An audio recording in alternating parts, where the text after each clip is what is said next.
রোজার মাসে ভাই বোনদের সঙ্গে একসঙ্গে বসে ইফতার করতে কার না ভালো লাগে।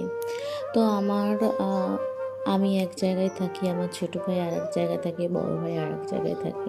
তো ছোটো ভাইয়ের সাথে কম বেশি দেখা হয়, বড় ভাইয়ের সাথে খুব কমই দেখা হয়। তো আমার তরফ থেকে আমি মিষ্টিগুলো নিয়ে গেছিলাম, বাকিটা সব ভাই আয়োজন করেছিল।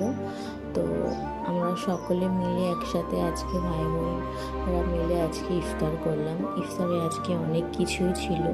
তারপর আমার বরের তরফ থেকে এগুলো ট্রিট ছিল শালাবাবুদের জন্য, যে যেটা ইচ্ছা খুশি অর্ডার দিয়ে খেতে পারে। তো আমরা আমাদের মন পছন্দের মতন খাবার অর্ডার করলাম এবং সবাই মিলেমিশে খেলাম। সবাই সবারটা শেয়ার করলাম, অনেক কিছু ছিল। আর আমার পছন্দের তো আমি বিরিয়ানি ছাড়া কিছুই খাবো না, কারণ অনেক দিন ধরে খাওয়া হচ্ছে না। তো লেগ পিসটা আমার ভীষণ প্রিয়। দেন আমি ওখান থেকে টাটা বাই বাই করে দিলাম। দেন আইসক্রিম নিয়ে আসলাম বাড়িতে সকলের জন্য। আর আইসক্রিম খেতে খেতে তোমাদের সে টাটা বাই বাই করে দিলাম। নেক্সট ব্লগে আবার